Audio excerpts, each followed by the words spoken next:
a senior research analyst at Bernstein, and he tracks banks and financials very, very closely. Welcome, Pranav. Good morning. It's been a long-awaited chat. But let me start off by understanding from you how you're reading through the fine print of all the earnings or all the provisional numbers that are coming through with regard to the banking as well as the NBFC sector. The growth, at least on the general credit side, and I'm not talking about consumer specific, looks quite strong, and both for private as well as PSU. What's your take? Good morning.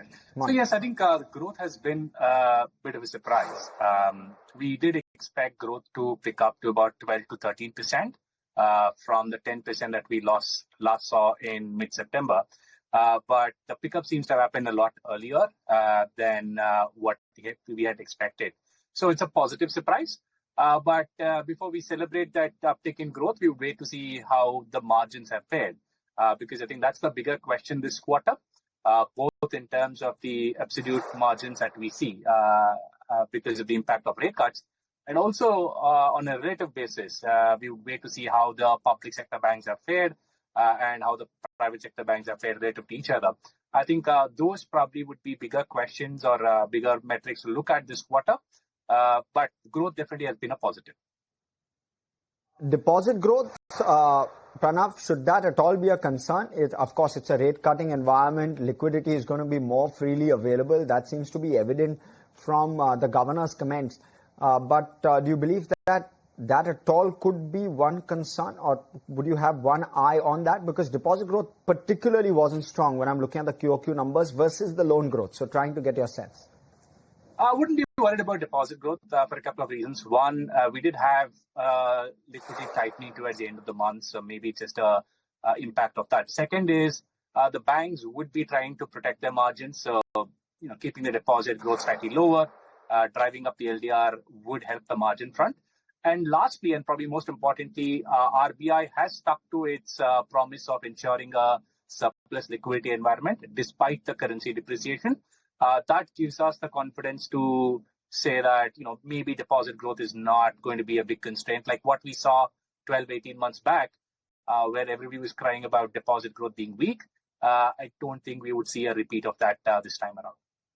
General question, industry-wide, would you therefore start to get a feeler that there could be a positive bias with regard to earnings purely because of growth that we're penciling in for FY26? Yes, we could see it. There could be a positive surprise on the earnings front, both from growth and potentially from margins as well. Because I think the full impact of the surplus liquidity environment hadn't been fully priced in. So that could add to the surprise. And if consumption credit picks up, that could also drive a positive surprise to the earnings. So at this point, I would say there's a greater chance for positive surprise than a negative surprise for the sector as a whole. And how are you placing valuations? Let's talk about large private banks to start off with. You've got an HDFC, a Kotak, you've got an Axis Bank, which of course has had a tough last 3 months in terms of stock price performance. And thereafter you have the likes of an SBI within the top 5. Give us your sense as to how you're viewing some of these names and the relative valuations they're currently trading at, your favorites. Right. So we continue to like HDFC for a couple of reasons. One, slower growth environment, if it persists, doesn't come back to mid-teens growth, is good for the bank, which is trying to fix its balance sheet. That's number one. And number two, they do have several idiosyncratic factors that could improve their ROA. In an environment where most banks would see their margins slip, that could be a positive. So we continue to like HDFC. ICICI has the best metrics both on profitability and versus HDFC. It continues to outperform on growth, but it's at peak profitability.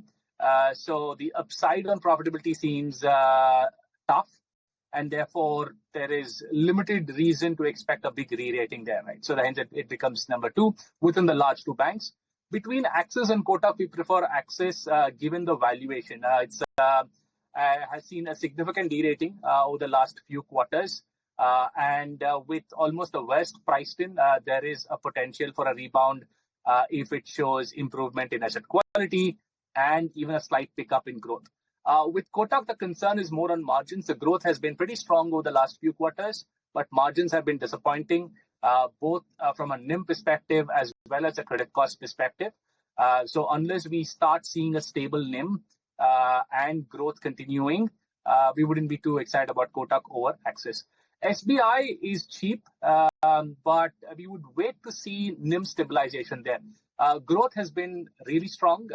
It's been growing faster than industry, but the growth has come at the expense of margins. So even for SBI, we would wait to see stability on NIM before getting excited about SBI. Wait and watch. What about some of the NBFCs? I understand part of your coverage universe, Muthoot, Manappuram, Bajaj Finance came out with numbers as well. How do those stack up? We've seen a run-up in gold price. We've seen a run-up in some of these stocks of Muthoot and Manappuram. Bajaj Finance, the number, it didn't really impress, right? So how should one read through it? Would Q3 be really the quarter to focus in on where Bajaj Finance is concerned? Okay, so for Bajaj, I think the focus is going to be on the credit cost, given all the narrative that got built up during the last earnings. So growth was in line, which again, I think I would say is positive because there were concerns that the slowdown in demand in anticipation of GST cuts could have resulted in a slower growth. That didn't play out, so that's a positive. But the real question is more on the profitability front, especially on the credit cost front. So that's what I think the focus will be for Bajaj this quarter. So, credit cost coming back sub 200 basis points would be a positive. But if it stays much higher, then that's going to be a clear negative.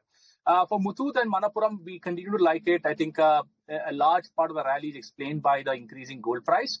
The other thing that's helped or continues to work in favor of Muthoot and Manappuram is the still slow growth or degrowth in microfinance and also the small ticket PLs. So in the absence of lending appetite in those segments, consumers seem to have fallen back on gold loans, especially with gold price picking up. And hence, growth is being driven both by an uptick in customers as well as gold price. So we continue to remain bullish on Muthoot and Manappuram, not just as a gold price proxy. So that's a nice niche in the NBFC segment. The other segment that we like in the NBFC space is again, the affordable housing space, which we think will benefit after a blip last quarter, and the lower interest rates will help. So between banks and NBFCs, we would prefer the banks given the diversified play, cheaper valuations. There are pockets within NBFCs where we think there is still some interesting opportunities. Pranav, point taken. So that's your pecking order when it comes to the overall financials basket. But even within banks, Pranav, we've spoken private banks, but want to get your view on PSU banks as well. PSU banks and Nifty PSU overall also have been growing at a very healthy rate. Given that private banks are almost 2x more expensive than PSU banks, would you suggest or do you believe PSU banks could maybe be more attractive right now than private banks? We would prefer the private sector banks for the simple reason that a lot of the growth for public sector banks has come at the expense of margins. So, and hence, if you see in the last 12 months, the public sector banks have grown faster than the private sector banks, have even managed to deliver better earnings growth. But it's come either at the expense of still low credit costs, or more importantly, it's come at the expense of weakening net interest margins.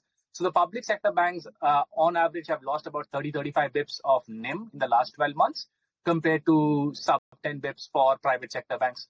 So we would wait to see if there is any sign of stabilization on NIM. If public sector banks are able to, let's say, grow at 10-11% while keeping their relative NIMs same as private sector banks, then it becomes interesting. Until then, we would still prefer the private sector banks. Okay, Pranav, we'll let you go on that note. Thank you so much. This has been a great conversation, as always. Well, I believe viewers, you got a good sense of how Bernstein thinks about both the numbers as well as valuations at this point, and where the risk reward actually lies. But interesting, conversation. But we'll continue to focus in on consumption, and we have Shaili